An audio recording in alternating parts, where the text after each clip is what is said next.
I'm most grateful to have this opportunity, because the YEF has been a backbone to me personally and to the party generally. Going into the 2024 campaign, as I was preparing myself to run as a candidate, I came here and I, sought your support, and you generously gave me your backing with a lot of support. And after the election, the support continued as we went into the 2024 campaign. And many of you came home personally to support the effort. Those who couldn't come home, many of you sent support donations to the campaign, and I am most grateful. I want to thank you wholeheartedly for your support. The 2024 election was one that we expected to win. I went into the election with full expectation that we will come out victorious in the election.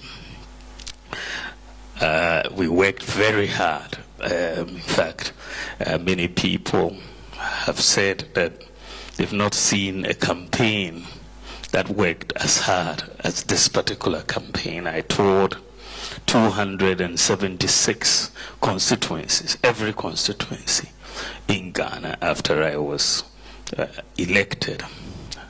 And so many things were done in terms of the work effort. The resources that went into the campaign were unprecedented, so to speak. So we expected the results to be much better than what we had. On the day of the election, which was December 7th, that night after the polls closed, when the results started coming in, we were all alerted that something was not going well. Something was amiss, because we're losing seats that we had held since 1992, seats that we shouldn't be losing. And so if you look at the results at the end of the day, we declined from 137 seats to 88 currently. On the presidential vote, we were at 41.7%. And that was a big shock for all of us as we got the results. We didn't know what was going on or what had happened. But when you looked at the numbers as they had come in, you saw that the problem was more within our party. It wasn't a general problem outside the party. The problem was within NPP. Because when you looked at the numbers, John Mahamudu's votes, the NDC votes, were pretty much the same as they were in 2020. The votes that Mahamudu got were just about 100,000 more than what he had in 2020, even though we had registered almost 2 million people more on the register. So he got pretty much the same votes. The problem was on the NPP side, because our votes declined by 2.1 million relative to 2020. So that is where the problem was. 2.1 million of people who voted for us, 2.1 million people who voted for us in 2020 did not turn up to vote in 2024. And so if you look at the results, John Mahama won this election by 1.7 million votes. So the simple math is that if these 2.1 million people had come out to vote for us like they did in 2020, we would have won the election hands down. So the issue was the apathy in terms of NPP supporters. It was, so that's why I said that this vote wasn't won by the NDC. It was lost by the NPP. They didn't win the vote. They didn't. We gave this election away, so to speak. We lost it by not turning up to vote. And what happened was very pervasive across almost every constituency in Ghana. People were saying they're not coming out to vote. You know, our parliamentary candidates, polling station executives were trying to get people out to the polling stations, but they kept getting this message that Yento, we are not voting, we are not voting. And that it was so similar. You know, this behavior was so similar across from Axim to Zebila, the whole gamut. That behavior was something that we had never seen before in an election. And it is almost as though they had a meeting before and decided that on the day we are not coming out. Unfortunately, we didn't get wind of this meeting. Otherwise, we would have gone and begged them to come out and vote. But on the day, they behaved in a very similar fashion across and didn't come out to vote. The 2.1 million people who did not come out to vote are concentrated in 6 regions. And these are generally our strongholds. 6 regions account for 84% of the 6.1 million people who did not vote. Greater Accra region, you had 571,000 people who did not vote. Ashanti region, you had 429,000 who did not vote. Eastern region, you had 258,000 who did not vote. Central region, you had 231,000 who did not vote. You had Western region, 164,000 who did not vote. Bono region, about 100,000. These 6 regions alone account for 84%. So these are also the places where, even in the 2024 election, we got our most votes from. These are generally our strongholds. In fact, the decline in votes occurred in 15 of the 16 regions of Ghana. We have 16 regions, but in 15 regions, NPP votes went down. The only region in Ghana where the NPP votes went up in 2024 was the Northeast region, which is the region I come from. That's the only region in Ghana where our votes went up. Every other region, our votes went down. And that is a big issue for us generally. You can't drop in 15 regions and expect to win an election. And so there was that question when the results came up. What happened? Why did this happen? Why this level of apathy? We had never seen it in Ghanaian political history, this level of apathy. So that was the question exercising my mind, your mind, everybody's mind. You know, because it was so unexpected, the scale of the defeat. Of course, you realize that in the early days, we did not have a lot of data, but they had a lot of speculation about what actually happened. I remember the General Secretary, Justin Kodia Frimpong, was asked on radio. He said, General Secretary, why did you lose in this election? And then he said, this one is sum sum. sum, meaning it's spiritual, because he couldn't explain how this could have happened across every constituency and people behaving the same way. So he said, this one is spiritual. Then I met him. I said, General Secretary, this your spiritual explanation is difficult to confront with evidence because I need data. And with spiritual, when you go spiritual, I can't get the data. But I must admit that in everything that happens in the world, God's hands are in it.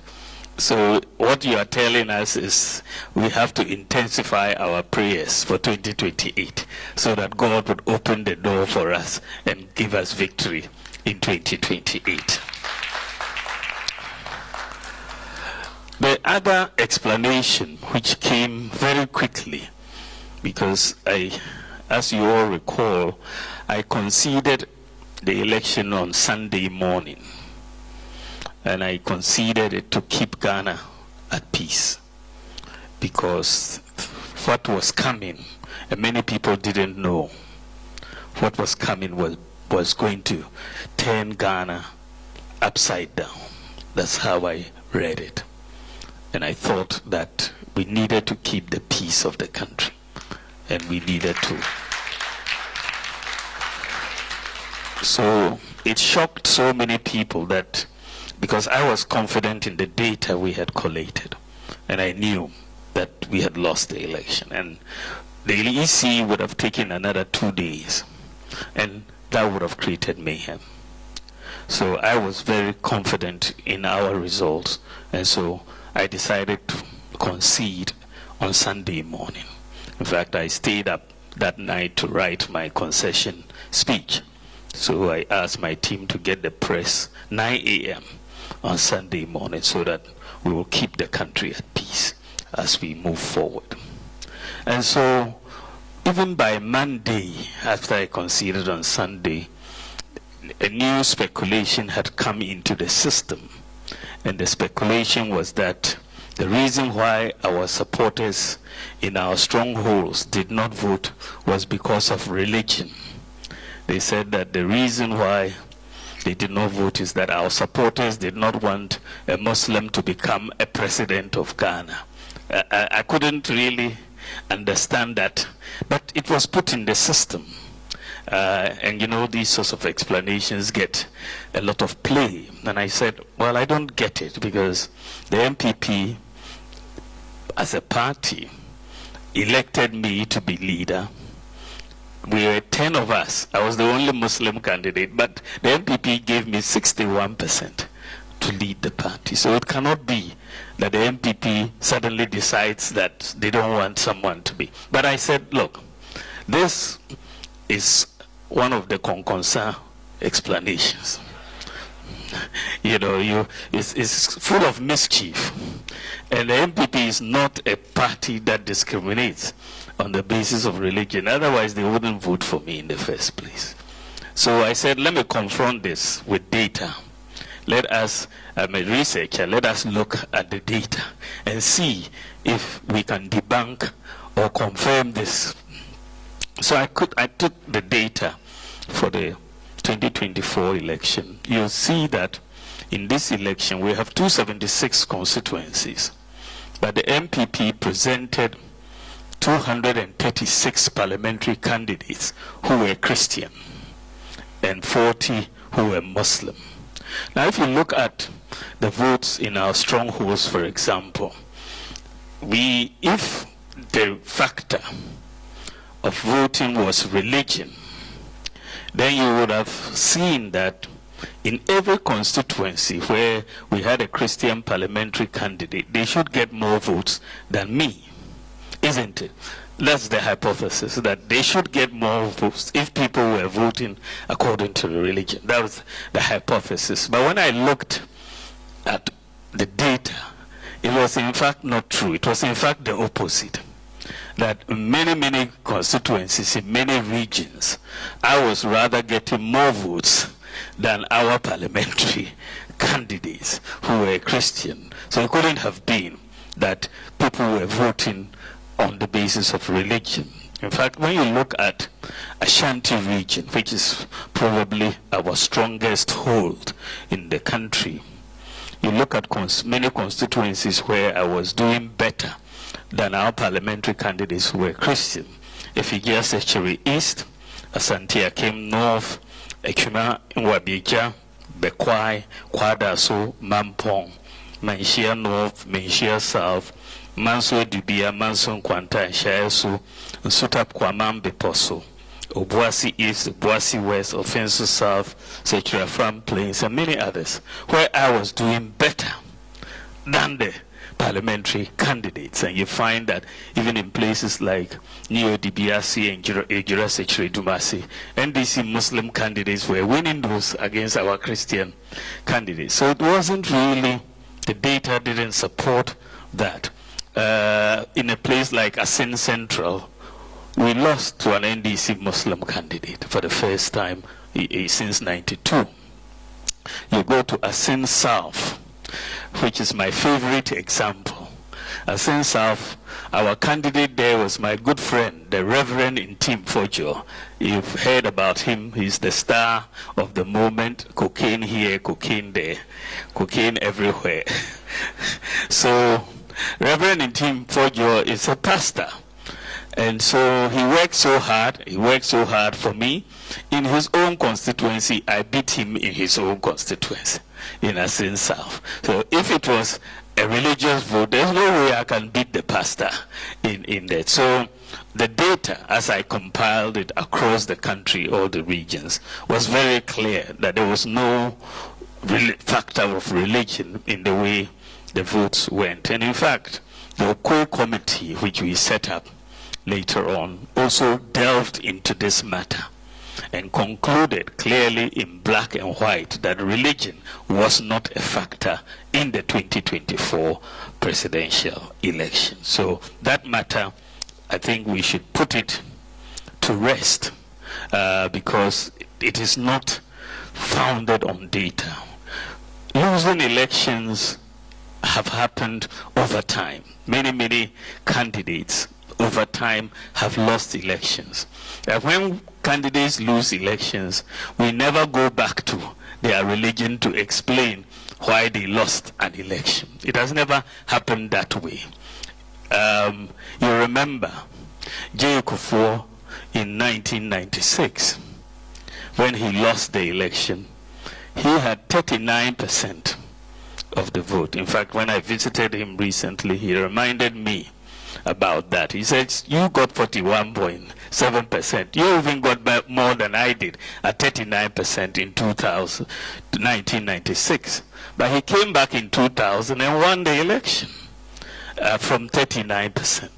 And that was just the nature of how the election went. It was not about his religion that he got 39%. He won in 2000. Mills came in. Remember, in 2000, Mills got 43%. He didn't win. He came back in 2004 and got 44%. It was only in 2008, the third time, that he just crossed 50% and won the election. So Moses' loss in 2000, 2004, nobody said it was a religious factor. He just lost by 43%, 44%, and that. Similarly, when we went for the election, Nana Akufo-Addo and I, in 2008, we barely lost it in 2008. We lost it, but very barely. And then we went back in 2012, and we thought we won it, but EC declared that we lost it, so we went to the Supreme Court. Remember, you and I were not there. So we were at the Supreme Court for 8 months in 2012, in 2013. At the end of the day, the vote was 5-4 against us. But we did not relent. We went back again in 2016. And this time in 2016, against John Mahama, we won by 1 million votes. So it took Nana Akufo-Addo 3 tries to get there, but nobody was pointing about a religious factor either. John Mahama, of course, he won in 2012, but lost in 2016, lost in 2020, and then came back again and won in 2024. So the people lose elections, or parties lose elections, and there are usually reasons why we do it. But in Ghana, the issue of religion is not one of those reasons why parties lose elections. Then you also had, as I said, the Okwe report. We put together the Okwe committee, and they went very deeply into matters. They concluded that religion was not the problem, the tribe was not the problem, the candidate is not the problem. These are all clearly stated in the Okwe report. And so we needed to look at other explanators to what happened. The cost of living, as Chairman Bernard also has said, was a major factor. As you all know, 2024 was known in international political circles as the year of political disruption.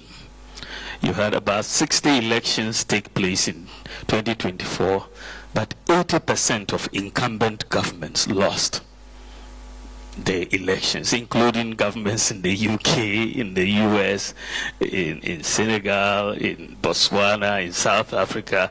I mean, ANC became a minority government. Japan, the LDP. So cost of living, of course, driven by COVID and so on. But Ghanaians would not listen to any explanation. They just saw the cost of living going up, and we were the ones to blame for it. I think that was a major issue. So various explanations were given for that loss that we have been we've gone through by the Okwe committee. The committee, as a result, has made certain recommendations which will require constitutional amendments for us to do it. So a committee has been put together, chaired by Frank Davis, the chair of our Legal and Constitutional Committee for the party, to put together the recommendations and bring them back to National Council so that we can push them to National Conference for adoption. And so there's a recommendation that the delegate system as it exists should be changed. We should have an expansion of the delegate system to reduce capture by individuals who are running for office. Because you see on the day of the election, as I said, when you send polling executives to houses, they'll say, someone fridge in the TV, no, among Kotuabano. You collected the TV and the fridge, go and, so there's a complete disconnect between the executives who are polling station executives, the 5 people, and the rest of the community. And so we are going to expand it at the polling station level, at the constituency level, include former executives to come on board, MMDCs, and so on, so that we can have a broader representation. So you're going to see at least a doubling of the electoral college as we know it today. So there is a recommendation to look at one man, one vote as one option, and to look at a limited expansion. And they are going to come back to us. But everybody, I think the general sense is that we should move towards one man, one vote. If we have the infrastructure to do it, let's do it. But if we don't have the infrastructure, let's have an interim limited expansion whilst we put together the infrastructure to have a one man, one vote system in the foreseeable future. So that is where there is also a sense that we elected our presidential candidate a bit late in the day. We elected our presidential candidate in November. By that time, Mahama had already toured the country. He was already on the ground. He had been elected much earlier by the NDC, so he had an advantage. And we had spent almost 3 years in internal elections, and that divides the party. There was no time for reconciliation. I had to hurry up so quickly to get into the field to begin the campaign, because Mahama was already ahead of the game.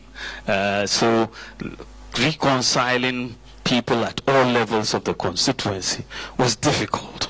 We didn't have enough time to do that. So there were a lot of problems within constituencies, and all resulting from elections. So the idea, the proposal that we're working on is that by January latest, all the elections from polling station to flag bearer should be completed, so that we have 3 years to work towards the 2028 election, and we have enough time to also do reconciliation within the party so that we bring everybody on board.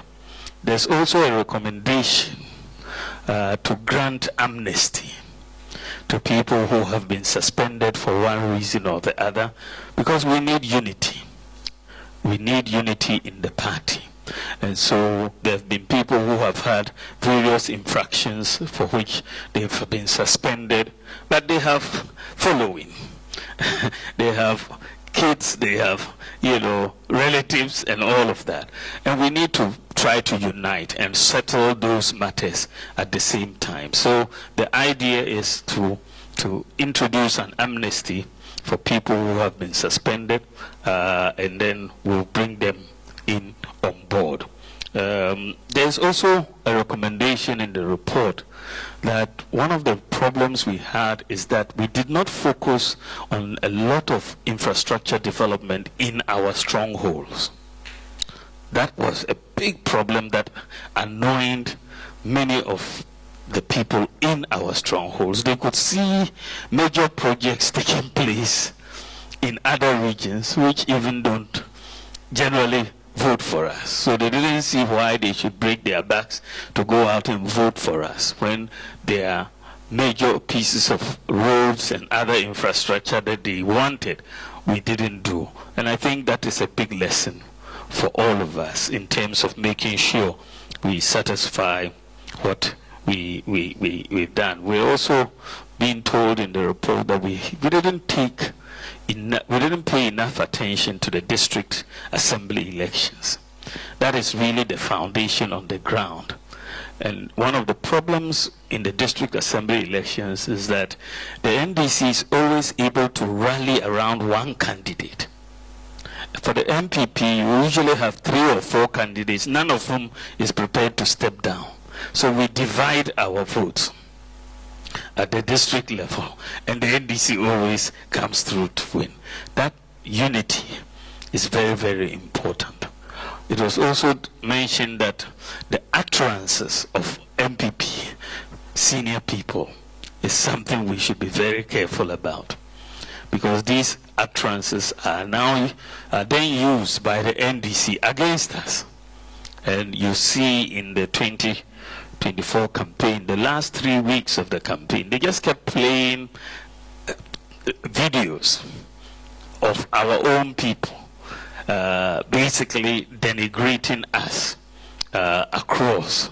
And so, let us be conscious of the fact that elections are just a battle of ideas. It's not about insulting people. Just tell us what it is you want to do, what ideas you are bringing on board, and let us keep it civil You know, no need, because some people, when you insult them, they will take it to the grave. They will never forgive you. That's just the nature of some people. So even trying to reconcile after that becomes difficult. So it's very, very important that we just battle on ideas and not on personalities. And so we should really be guarded in our utterances. There's no doubt, as Chairman Bernard also said, that we didn't get everything right. NPP did a lot of work, there's no doubt about it, but we did not get everything right. We got quite a few things wrong.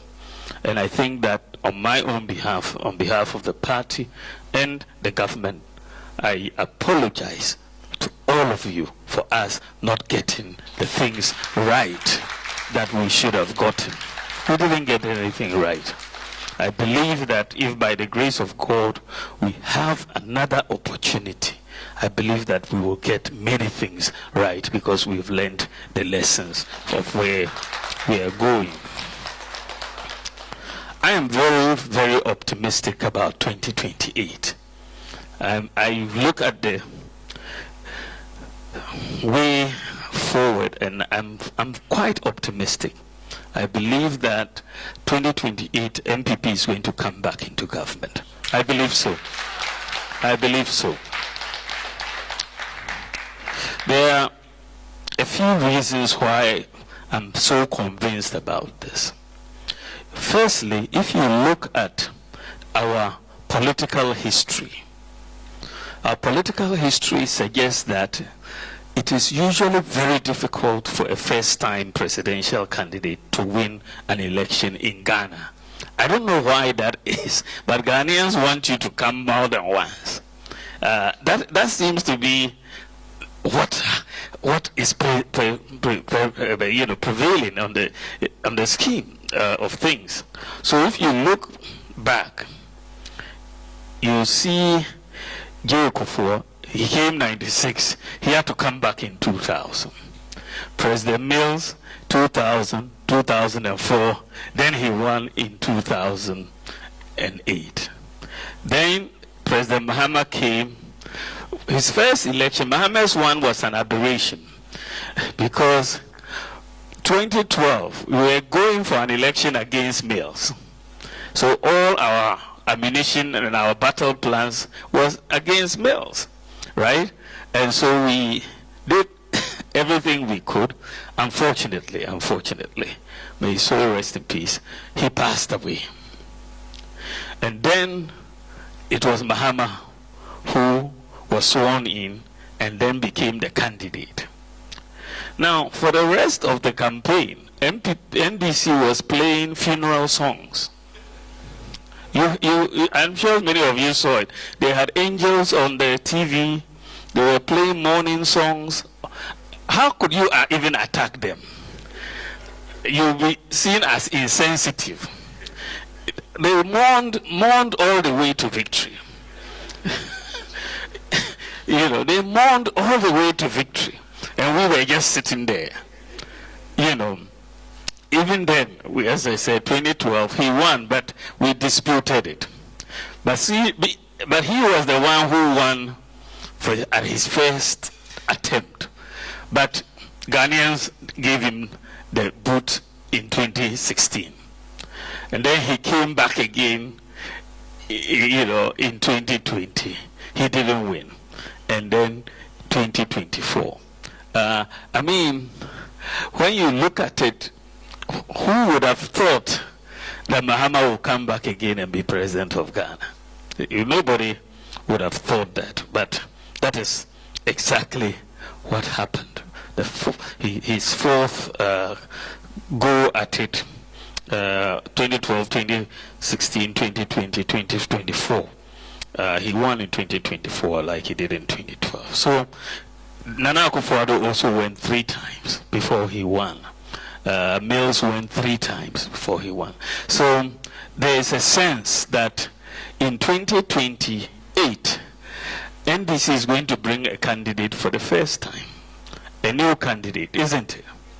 They've run out of choices now of Mahama. Mahama has been their perennial candidate over the last few elections. Now they will have to bring a new candidate. I believe we will have an advantage, all things being equal, over that new candidate coming in 2028. I believe we will have a very big advantage.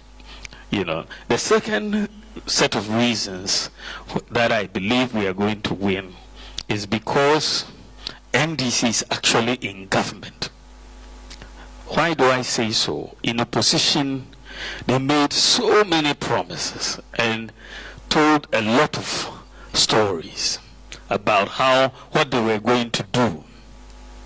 And they've now come into government.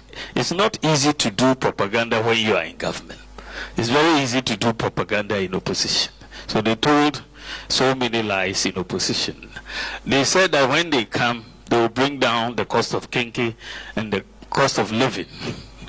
I don't know, have you noticed the reduction in kinky prices in Ghana? No, prices are rather going up, whether you are looking at cement or other things. They are not coming down. So I think that, and this is only 4 months or 5 months, you will see that this lie that they told about reducing the cost of living will be more and more exposed as we go forward. They also lied to cocoa farmers that they are going to increase the price of a bag of cocoa from 3,100 to 7,000. The cocoa farmers were very excited and voted for them. But today, they are saying that they had wrong information. So they are not going to increase the cocoa price. So again, cocoa farmers are not happy with what is going on. They said that when they come, Galamsey will be stopped. Now they've come and Galamsey is rather increasing. It isn't stopping. The illegal mining is going on. And so our water bodies are even getting more destroyed. The environment is getting more destroyed. They told teachers that once they get into office, the teacher licensure exams that the teachers have to write will be abolished. The teachers were very excited and they voted for them. Today they are telling them that they won't touch the licensure exam again. They were now going to abolish it. So teachers are not very happy. The double track system was another that they said they will be able to end within the first year. Today they are saying that they cannot touch it until 2027. So they are really getting exposed. Then they told us they will bring in a 24-hour economy. This is their flagship promise, their flagship policy, 24-hour economy. Of course, we all knew it was a joke, but they really had big billboards, you know, trying to convince Ghanaians that for every job they were going to have 3 people doing that job, and they'll create so much employment. Today, it's completely missing in their policy. They are not even talking about it. It didn't appear in their budget. And in any case, how can you have a 24-hour economy with Dumso at the same time? I mean, you can't. So Dumso has taken over, and we warned Ghanaians that Dumso and NDC work together, and that was going to happen. Ghanaians didn't listen, but we basically have been proven right. Dumso is pretty bad, and it's likely to get worse from what we can see. So I think that the NDC in government is being exposed in just 5 months, and by the time they hit 4 years, I think you will see a big clamor for the NPP to come back into office. I think you will see that. Also, when you look at Ghana, you know, people usually after 8 years, you know, get tired of governments. This is why we wanted to break the 8. But that didn't happen. You remember that when Kufuor left office, he wasn't a very popular president at the time he was leaving office. Don't you remember? Yeah. But today, President Kufuor is one of the most popular presidents that has come in the history of our country. He's very popular today because people have had a chance to reflect over his accomplishments, and he did some marvelous work. That is the same way I believe that once people sit down and reflect over the next 4 years, and especially contrast with what NDC is doing, people will appreciate the work the Nana Akufo-Addo government also did for Ghana. People will appreciate it. And I believe that posterity will be kind to Nana Akufo-Addo and the government of the NPP. I believe posterity will be kind to him. So these are the reasons I believe that we have a good shot at the 2028 election. I believe that we are in a very good position to win this election, and we should be very, very enthusiastic. I want to count on all of your support. YEF has been a backbone for this party, and I want you to continue to be a backbone for this party. We are the New Patriotic Party. The elephant is our winning symbol, and we shall win to save Ghana. Thank you very much. God bless you.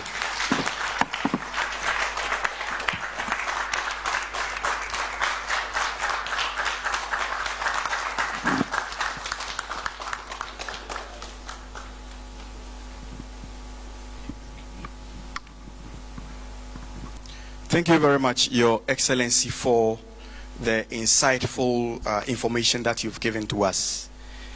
In areas of qualitative research, we normally look at the issues of subjectivism. And what I'm just going to say is in relation to some of the things that you've just mentioned.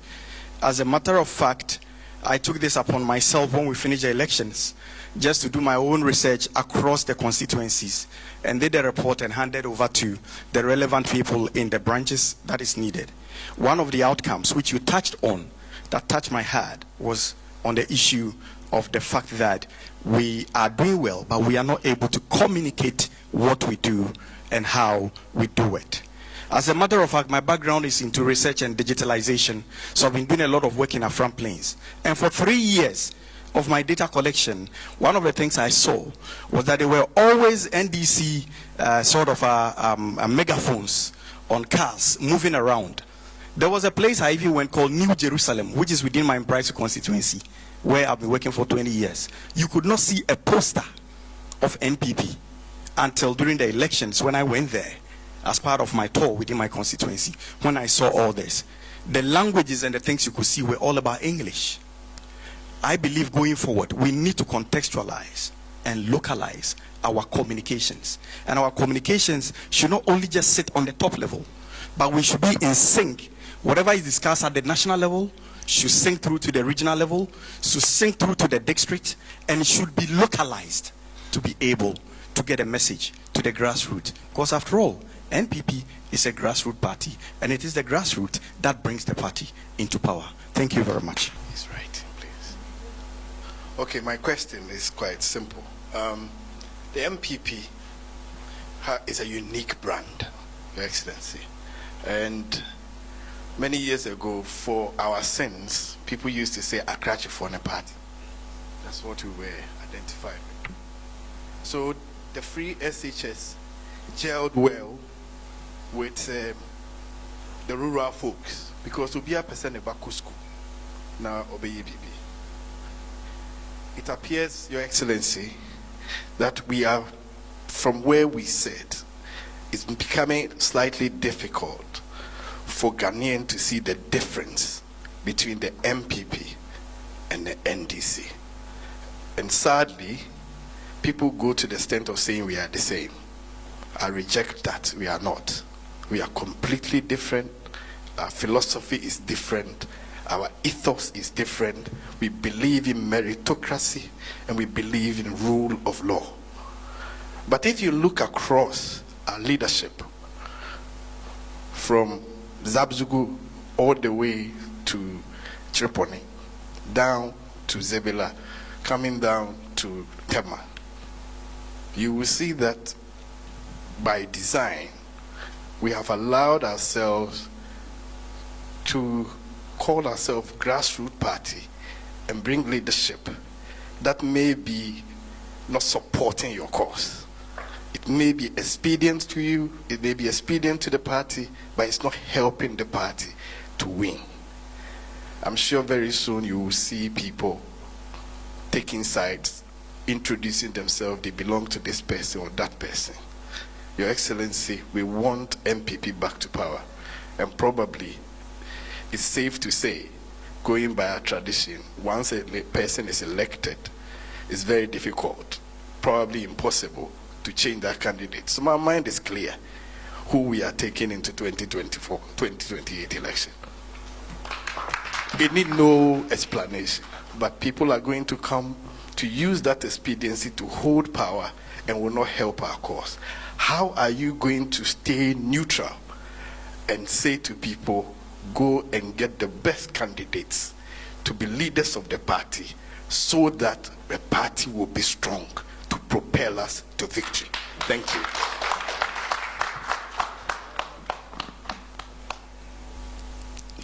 The YEF as a special organ of the party, I 100% agree with that proposition. I think that the YEF has earned, more than earned, that position. And I think that if there's anything that we can do in this constitutional reform, I think it should be recognized for that. I agree with that. And I think that for sure in the expansion of the delegate pool, you will see expansion also at the diaspora branch levels. I think it has to be, there will be no limit only for constituencies in Ghana. I think we will see the expansion across. The localization of our message is critical because, the message, in fact, a lot of the time it is in the marketplaces, in the lorry stations that you see a lot of messaging taking place. One of the things that came out in the report was that the NDC had a lot more control over the local public information systems than we did. And I think we need to do a lot more in that area so that we can localize our messages in our local languages across the scheme. So that is the case that we have to do. We also look at the brand of the party. I think that is a big issue that we are all looking at right now, because you would see, and that is what people are saying, that we don't see a difference between NPP and NDC, which is very hurtful when someone says that, because there's a big difference between us. But when you look at the fact that on Legon campus, we didn't win a polling station on Legon campus, that is serious, because that is a typical NPP stronghold, isn't it? Yes, I mean the academic institutions, that's where you normally find NPP, being so strong. But to have an election where we lost in a place like Legon, and many academics are feeling very comfortable saying they are NDC. We need to be very, very guarded about that in terms of our branding. So I think that is something that we are going to do. One of the recommendations, and when I get back home, one of the things we are going to do, I'm going to be launching, is the Patriotic Institute for the party. Because there are a lot of people who are vying for positions for this party and don't even understand the philosophy of the party.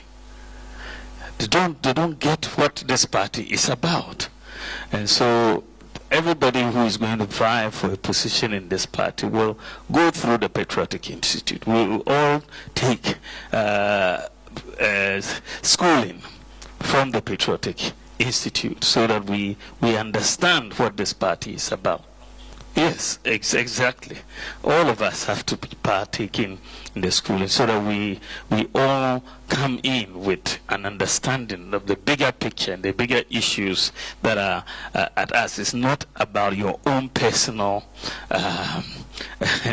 needs. You know, you are looking at a party which a lot of people have sacrificed, even died for, to bring us to where we are.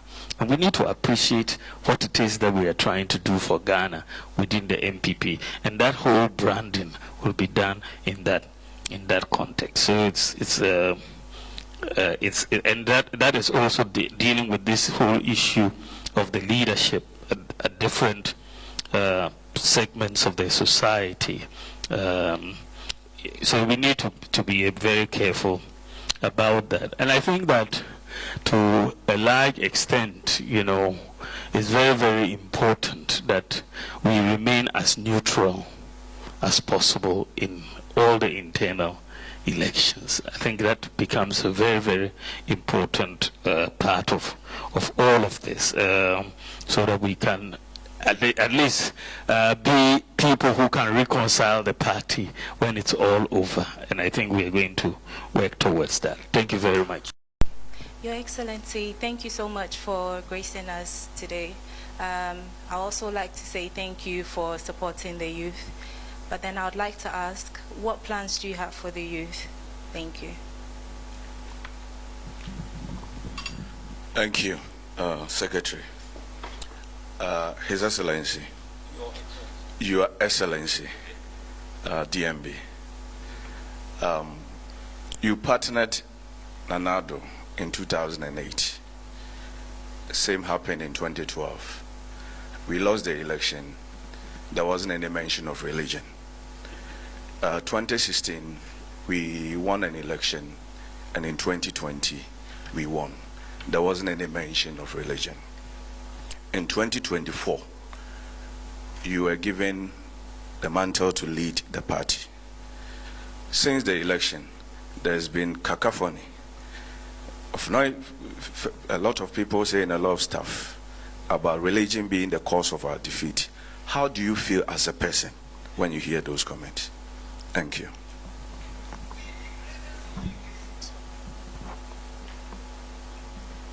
Your Excellency, before I ask my question, I want to commend you for coming out straight after the elections and calling it, because for where some of us sit, I think that prevented a civil war in the country. You gained a lot of respect, you know, internationally and also domestically for doing that. So, you know, thank you. My question is, from the statistics, you said that we lost by 2.1 million of our own NPP members not voting because of empathy.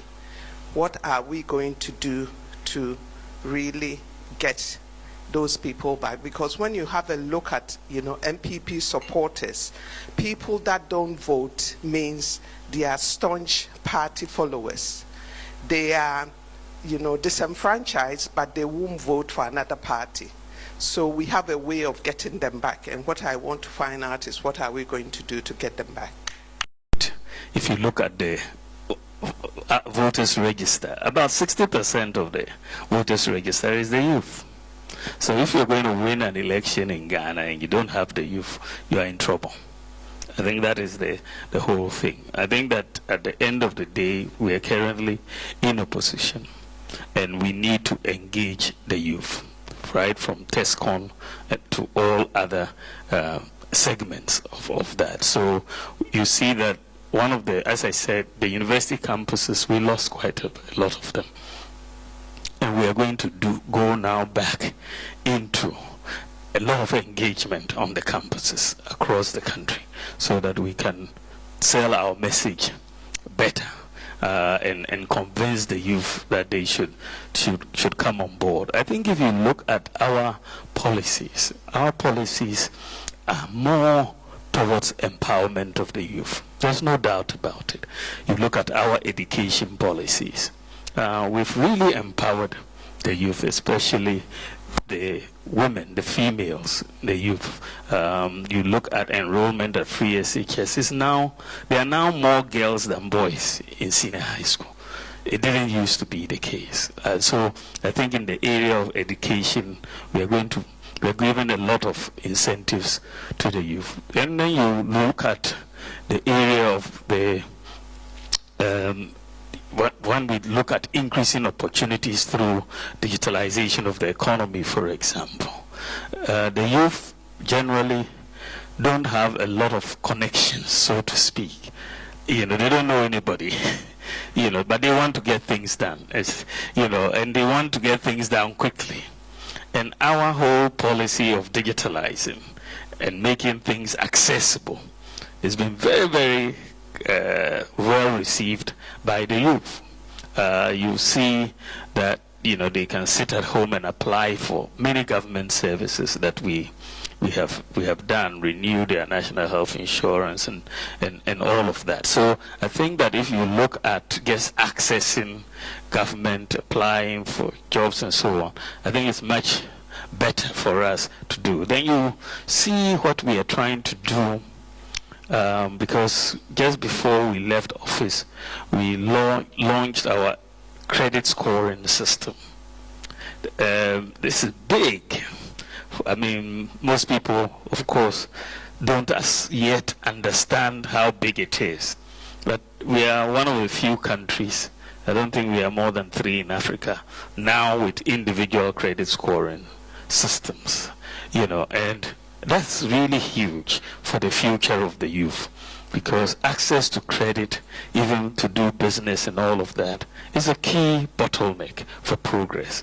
And so I think that once you now, in the next couple of years, you will see now all the banks have now enrolled on the credit scoring, and you will see it now beginning to take shape in Ghana, and therefore you will have a lot more access, because that is usually the youth come out and they have ideas, but there's no funding. They can't even take a small loan to push their idea. And so you want to make sure that once you finish whatever training you are doing, you can have access to credit to do to push your ideas forward. And I think you will have a whole lot as far as the youth is concerned. So we are going to make life much easier, the business climate much easier for the youth. When you think about people setting up businesses, I am still very committed to a tax amnesty and a flat rate tax system for our business community. We are going to bring in very, very frankly radical ideas for this country. We're going to change this country. These guys are not even scratching the surface. You don't even see the vision, what they are trying to do. You don't see it. But we are going to really do something radical. I think that's where we are going to really propel business in this country. So when NPP comes back, we are going to be business-oriented. Government is going to be a business-oriented government, and we empower our people to do so that the private sector will do so much. Then you talk about how you feel when people talk about religion. Well, I mean, that's why I said this is a Kongonsa explanation. So once you understand it to be a Kongonsa explanation, you don't feel bad. You know that people are doing Kongonsa. Once you can counter it, then you are okay. You can proceed. Because that's not the nature of the party. But people use those sorts of things for personal reasons. Barbara was asking about apathy and how we are going to get them back. I think that is very key, because if we don't get them back, we are in a big deficit for 2028. So we have to do everything, and this is why we thought that the Okoye Committee report was very important, so that we know why they didn't vote. And these recommendations that have been now put in place are to address those problems, why they didn't vote. The delegate system, for example, was a major reason for the apathy. we are going to address it. And we also have to restore trust. They lost trust in us. So we have to work to earn their trust again, that when we get the opportunity next time, we will listen to them. You know, they used to say, "Mwasuye ding," that our ears are hard, right? That we are not listening. And we need to show a capacity to listen and to do the things that they want us to do. And I think that is something that we will all deal with and listen more and do that. But we need to earn their trust and also deal with those issues and assure them that when we come back, some of these concerns of theirs will be addressed. So I think that's where we go. Thank you.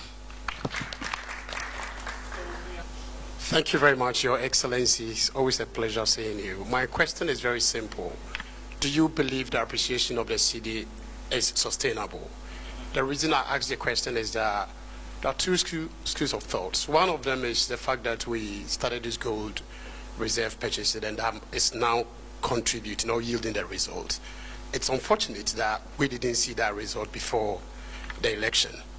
So if that is the case and they are going to continue in it that way, then of course it is possible that we can sustain the appreciation. The other school of thought premise on the fact that Donald Trump's policies on trade has made the dollar unattractive and therefore low in demand, and as a result we are benefiting from that. So please, I want to know your thoughts on that thing. I am one of the founding members of YEF, along with Dr. John Kessie, who stands at the back. And we've been in this game for about 18 years. And over those 18 years, I have had the privilege of holding a number of offices within NPP UK. One of the only offices I haven't held is that of women's organizer. But on a serious note, Parni's administration put me on the Council of Elders about 8 years before I should have been there.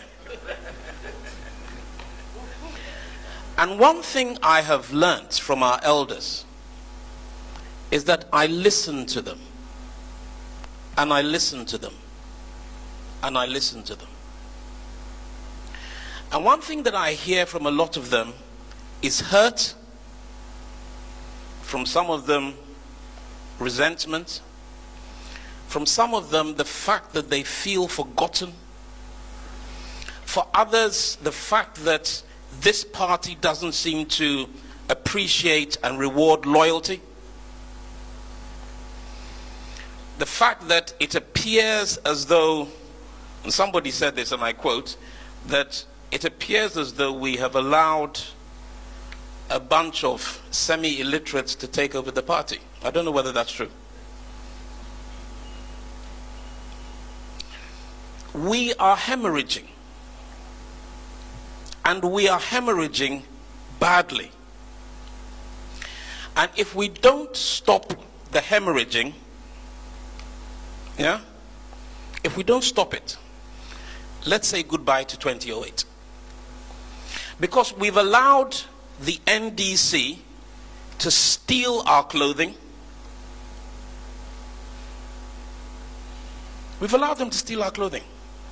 So someone like Sami Jemfi can stand up, smart, slick lawyer, and the people enjoy listening to him. And we are living on past glories. Your Excellency, what are we going to do to recover the ground that we have lost? I almost didn't come today. I almost didn't come. But my good friend Ben encouraged me to. What are we going to do for all these people who feel hurt, all these people who feel left behind, these people who feel that their party doesn't care about them. What are we going to do to get them back? I'm a qualified social worker. I work within the children's services here, and I know here in UK, vulnerable children is the pillar here. The resources and the budget, some of it goes to support vulnerable children, especially I'm talking on behalf of social workers in Ghana. They are neglected. And within the children's services, there are departments in Ghana. When you go, even common pen, you have to buy yourself. I have so many colleagues who are social workers, and when they cry onto me when I go. So please, I just want to bring that. I know definitely, inshallah, in 4 years' time, you're going to be the president of Ghana. And then please remember the vulnerable children, the social workers, and also strengthen is a pillar in society. Here in the UK, I work with the local government, so I know the importance of social work, but it's not really prioritized in Ghana. Thank you.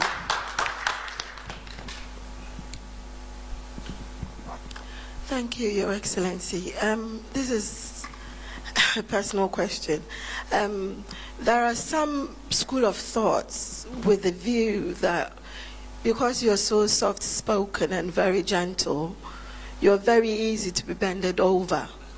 So for that reason, they are sat on the fence, not ready to give you the vote or the support that you need to help us get to where we need to get to. My question is, how are you going to change the minds of those that are sat on the fence to know that you're the man for the job and you can do it? Thank you. I will wish the next election for primaries, presidential primaries, all chapter executives, both deputies and voted ones, all branch deputies. Because when we, like UK here, we have about 22 chapters. And if every chapter executives are going to vote, adding all together, we will not be more than 1,000. But some constituencies, they have more than 1,000 people coming to conference day to vote. And we have only 12 slots. And we sometimes, someone will sit somewhere and just choose for us. I will beg the next election, if every standing member, even if not all, the executives, chapter and branch, both deputies and everyone should have the chance to vote. And two, I'm begging that the rounds that we go and it becomes like entertainment, this time around when we are going to campaign, there are certain things I will plead that we should stop and go on the ground, the job day ground. Because I went on the ground and I saw that a lot of things were not right. A lot of things were not right. So please, that's me. Thank you, Your Excellency. Kweku Amprechu. Mine is not really a question, because I know you've been bombarded with numerous questions. Just a suggestion regarding the youth. Some of us have actively come on board because we know the NDC, we have friends in NDC. We know they won the elections because of how they hit the ground, getting the youth on board. I also was shocking. But John Dumelo, the young guys playing along them, playing video games. My suggestion is, the youth still love NPP. And I put my ears down, I speak to my friends, my youngins back in the universities, and then they go like, do this, do that, we are hurt, we are this. We should keep telling them we are sorry and reassure them we are going to involve the youth. I am youth, I'm old, but I'm still youth. I call myself youth. I think NPP is more of Mpenifo party. That's how my people say it. I spoke to a Gen Z. It's like, hey, if we go and talk, they'll say we are disrespectful. That's why we are going here. And this is a humble play. JDM goes down to the youth level sometimes. Even if he doesn't, he goes down and do that. So I'm pleading that, Doc, come down, let the youth feel you, and then we can also convince them, do our part to bring them on board. Because with the youth, I am more than optimistic that 2028 is going to come to us. I've done the same permutations that you have done. Once we retain you and they come with a new candidate, it's a done deal. We just have to put in the speed and we are gone. Thank you so much, Doc. I'll take the questions in the same order that they were asked. The appreciation of the city that we have seen recently. I think one of the things that if you ask a simple question to the NDC to point out exactly what policy they have implemented that has resulted in the appreciation of the city, they cannot tell you one that has been implemented, not sort of talked about, but actually implemented. They cannot tell you one such policy. They only pass their budget in March. They've not even issued any contracts and paid for anything, pretty much. So you cannot ascribe what is happening to the currency to a policy that they have implemented. There's no such policy that has been implemented that has had that impact yet. For me, we had anticipated the impact of gold in this economy. I talked about it when we got into dire straits in 2022. And I said that when you look at Ghana being the largest gold producer in Africa, our reserves of gold at that time was 8.7 tons. You look at US, they have 8,000 tons. UK, over 2,000 tons, same with France, and so confidence in your currency, because people know whenever, because the gold, why I went for gold is that you don't need to export to get gold. You need to export cocoa to get foreign exchange, timber, oil. You need to turn it abroad. But as for Ghana, you just need to dig it or pay for it with cedis. So it was a much easier way to do it. And so we started the gold purchase program. And in 2 years, Ghana, Bank of Ghana had bought $5 billion worth of gold. 5 billion. Remember, we are going to IMF just for 3 billion and going through all sorts of hoops. But in 2 years, we had bought 5 billion. So we increased the gold reserves in Ghana from 8.7 tons to 30 tons. So 65 years after independence, we only had 8.7 tons. But in just 2 years, we went to 30. And so that is a big backing for the currency. I mean, they have been in office so far. They've not even increased it by 1 ton. 1 ton, one. Not a single 1 ton. They haven't increased it by. People, after all the noise of the election, people are paying attention to our reserves. That is one thing, which we have built to 30 tons. Secondly, you've mentioned that the US dollar itself is on the decline globally. And that has also strengthened. If you go to Zambia, for example, the kwacha has gained a lot of ground also because you have the US dollar declining in value because of what is happening in the US with all of that. So I think those are critical. And then there's the third element, is that they are not spending. I mean, if you are managing an economy, you have to pay your bills. They are not paying IPPs, for example.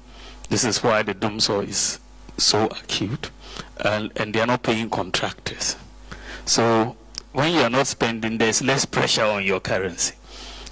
So those are some of the reasons why you are seeing an appreciation of the currency. But if you look at it, if we had not instituted the gold purchase program as well as the gold for oil program, our economy would have collapsed.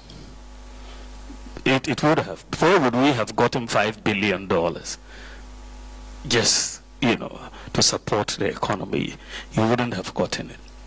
So I believe that it is clear that what we put in place, and I believe this is going to be there for a long time, what we have put in place should help us maintain stability in the currency. But we'll see how they manage it going down the road.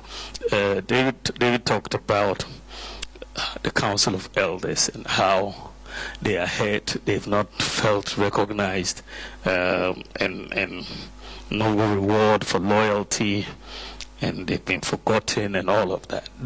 That is in fact true. It is a sentiment that you hear across all the constituencies and all the regions. And, you know, not only even the Council of Elders, even former MPs, former DCs, and so on. We looked at this issue very carefully, where the apathy, you know, was coming from, and some of these issues are part of the apathy. And in this party, people take you seriously if you are a delegate, isn't it? If you're a delegate, people will take you more seriously than if you are not a delegate, you know.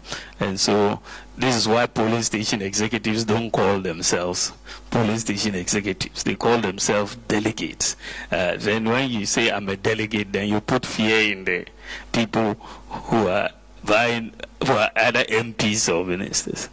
So this is also why we are saying that in this new expansion, all the Council of Elders must be given voting rights. All the former MPs must be given voting rights. All the former MMDCs must be given voting rights. All the former executives must be given voting rights, so that you can bring all people on board, you know, so that people are not left outside. And so then people will not be forgotten in that sense, and they will have a say in what is happening. So this is part of it. We have to engage in all of that. So I think that is part of the strategy. The issue of social workers, I take that on board.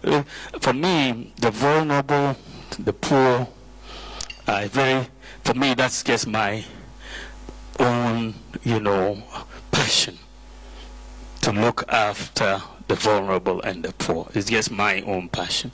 So I am a patron of the Lepers Aid in Ghana, where we are looking after the lepers across all the regions and doing a lot of work to support them, because they are the most vulnerable. I also engage with, you know, street children, and so I'm very familiar with the issues that you are talking about and why we are not paying attention. But it's something that I believe that we will pay attention, and if I have the opportunity, we are going to pay a lot of attention. There are people who have said that, you know, I am soft-spoken and all of that, and that is quite true, that I am soft-spoken, but that should not be confused with the fact that I'm weak. I'm not weak. I am soft-spoken. President Kufuor is very soft-spoken, but very effective. Mills was also very soft-spoken. It's not noise-making that makes you effective, right? If you look at my record as a vice president, even my record as a deputy governor of the central bank, or even my record in Zimbabwe when I went to the African Development Bank, you will see accomplishment at every level. When I was at the central bank, we came up with the idea to redenominate the currency of Ghana. And we did it, thanks to the leadership of Paul Akwa. We did it. It was very effective. We brought in the second country in Africa to introduce the inflation targeting regime in Ghana. It's worked. It's still the same regime that it's working today, but we introduced it in 2001, and it's still there today for our central bank. We did a lot of things. When you come as vice president today, I don't think anybody in all humility, will challenge the fact that I have been the most effective vice president in the history of the Fourth Republic. Because you cannot, I mean, if you ask, for example, what was John Mahamud's record as vice president, can you remember what he did? If you ask what was Atta Mills's record as vice president, can you point to what he did? You can't. But if you ask what was Bawumia's record as vice president, I'll tell you that we've done gold for oil. We've done the gold purchase program. We've issued the Ghana card. We've done the Ghana digital property address system. We've brought in drones to deliver medicine. We've networked all district teaching and regional hospitals in Ghana and digitalized the records of everybody in those hospitals. So you can move from Wa to Kolebu and you don't need to take a folder anymore because your records are digitalized. And doctors can get your records very, very easily. Today, you have e-gates at the airport. You don't need to fill landing cards again when you are arriving or leaving. We've done that reform. Today you can renew your national ID card on your mobile, your national health insurance on your mobile phone. You can enroll for national health insurance on your mobile phone. You can buy electricity sitting at home on your mobile phone in Ghana today. We have bought electric buses. We piloted them. They are 50% cheaper than your normal trotros, 50% or normal buses in Ghana. Today, Ghana has mobile money interoperability, which we didn't have. In fact, Ghana's payment system, for me, is probably one of the best in the world today. The world. I'm not talking of Africa. Because what we have done today, I can tell you, countries like US and Canada don't have it. They just don't have it. I mean, in terms of instant payments, Canada is saying next year. We did it 7 years ago, that we got instant payments in Ghana. So, I mean, the US did it 2023, but we did it 7 years ago. And so we are the fastest growing mobile money market in Africa. And Ghana is the only country in Africa that has 100% access to financial inclusion. Only country, the whole of Africa. We are the world's largest medical drone delivery service, the whole world. We are the leading medical drone delivery service in the world. You see that Bawumia brought the idea of Agenda 111. We've implemented. We are not finished. Brought the idea of Zongo Development Fund. We've implemented. It worked relatively well. The Citizens App, Ghana.gov, massive infrastructure that we've put in place that was just towards the end of our regime. So if you look at what I say, then you have credit scoring that I led and we implemented in Ghana. These are things that even many presidents are not able to do in their term of office. But in my limited capacity as vice president, I've been able to see through over 20 major policy reforms. Not just talked about it, but implemented. Right? So the people who make noise are not the people who deliver. If you ask any of them, the noisemakers and others that you think are strong, point to me. You've been in public service, whether you're MP or you're minister or board chair. Show me what you did for people of Ghana in your term of office. Just tell us. I can mention 22 things at a go that I did as vice president, even though I'm softly spoken. Right? Even though I'm softly spoken, I can tell you 22 things at a go that I've implemented that has changed Ghana in many, many ways. Right? And but you know, making noise or shouting doesn't get things done. You know, I talk about effectiveness, you know, and that it doesn't correlate with noise making. You know, so I'm very happy with where what I have been able to accomplish. You look at leaders in terms of what can they do for you, what can they do for the country. Noise making is not one of the qualities that you are looking for. You are looking for effectiveness. And when I put my record down in all humility, there's no other vice president who has been able to accomplish what I have done, and no other person who is aspiring to become president of this country at this moment that I know of can even point to 5 things that they have accomplished as serving this country. So I'm very confident that when the people who worry about me being soft-spoken look at the record, they will realize that it's better to have a soft-spoken achiever than a loud noise-making underachiever. I think I'm a very soft-spoken achiever, and I'm very proud of that. Thank you very, very much.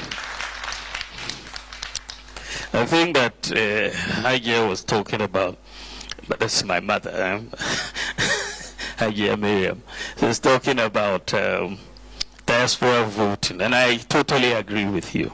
The expansion should include all the executives in the diaspora. I think that should settle the matter, because we are doing even former executives at the constituency level. At least we should have the same at the diaspora level, and I think that will do.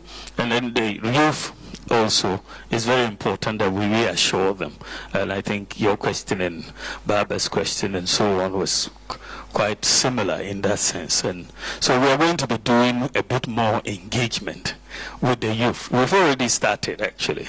Kabo and Co, Samia Oku and Co are very much in that, so that we can, meet them at their level, so that we can go and join them in the bars and watch football and all of that, so that we can work together. Thank you all very, very much. I appreciate it.